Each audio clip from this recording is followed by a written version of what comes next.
नमस्कार बंधुगण देखंतु बहुत बढ़िया गोटे कॉलेज तरफ आपण मानक पई नियुक्तिटे बाहरची जहाकू ओडिशा रे थिबा समस्त जिल्लार पिला माने आवेदन करि पारिबे। उभय पुरुष एवं महिला माने चाहिए सही कॉलेज रे चाकरी करि पारिबे।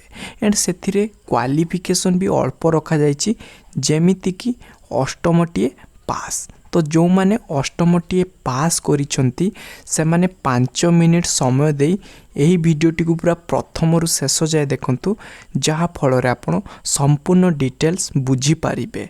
आउ जदि ए पर्यंत आपण वीडियोटी को लाइक करनांती गुटे लाइक कर दियंतु एवं चैनल रे जदि आपण नुआ थिबे चैनल टी को निहाती सब्सक्राइब करंतु कारण मु एही प्रकार भलो भलो जॉब रे अपडेट देई थाए। तो प्रथम आमे देखिबा जे कौन कॉलेज तरफ आपण मानक पई वैकेंसी टी बाहरची। देखंतु कॉलेज टीर ना रहिछि सत्यब्रह्मा देवी कॉलेज जोंटा आपणकर भुवनेश्वर रे रहुछि। तो बहुत पिला भाबुथिबे जे याकू केवल भुवनेश्वर पिला माने ही अप्लाई करि पारिबे। तो सेटा संपूर्ण भूल अटे।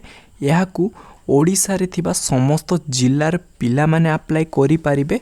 किंतु जदि आपण सिलेक्ट होउछंती ताहाले आपणकर पोस्टिंग भुवनेश्वर रे रहिबो। तो प्रथमे आमे देखिबा जे एही कॉलेज तरफ कौन पदवी पई वैकेंसी बाहरी। तो देखंतु एटी बहुत सारा पदवी रही जेमिति रही लेक्चर रही क्लार्क रही कुक रही।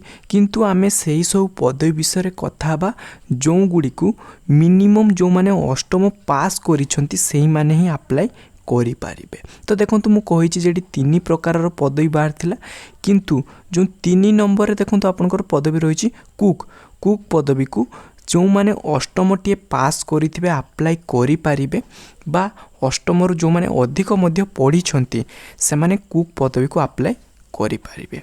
तो बहुत पिला माने वीडियो रे कमेंट करंती कि सार आमे अष्टम पास सर्टिफिकेट कौठू आनिबा।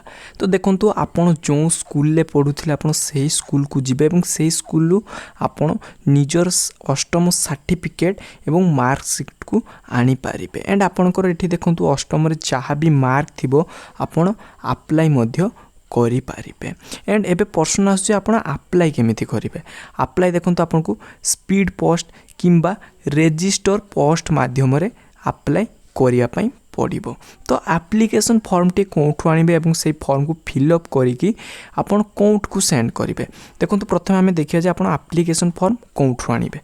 देखंतु एठी रहिछि ऑफिशियल फोन नंबर जो कॉलेज रो फोन नंबर रे कांटेक्ट करी आपण आनी पारिबे किंबा ऑफिशियल ईमेल रहिछि आपण ईमेल लु मध्य जोगाजोग करी आपण एप्लिकेशन फॉर्म टी को आनी पारिबे। तो एप्लिकेशन फॉर्म आनी साला पर ताको फिलअप करिवे।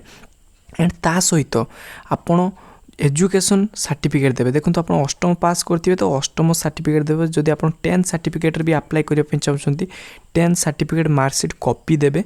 तो से सब कॉपी देई साला परे आपण पोस्टल अप्लाई करिवे। एंड सेही पोस्ट रे आपण एही कॉलेज को आपणकर एप्लिकेशन फॉर्म टी को सेंड करिवे जोंटा आपणकर शेष तारीख रहिबो 25/9/2020।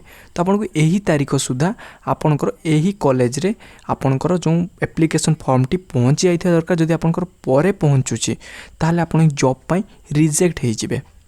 यह छड़ा आपणकर एप्लिकेशन फी मध्य रहिबो जोंटा बैंक ड्राफ्ट माध्यम रे आपनको दबा पाई पड़िबो जोंटा आपणकर 200 टंका एप्लिकेशन फी रही माने आपण जो भी कास्ट पिला होंतु ना कहीं आपन को 200 टंका एप्लिकेशन फी दवा पाई पड़िबो एवं जो फी चैनलटा रहिबो ना सेटा को मध्य पोस्टल सेंड करिवार अछि। तो आशा करूची वीडियो आपनकर हेल्पफुल हेथिबो।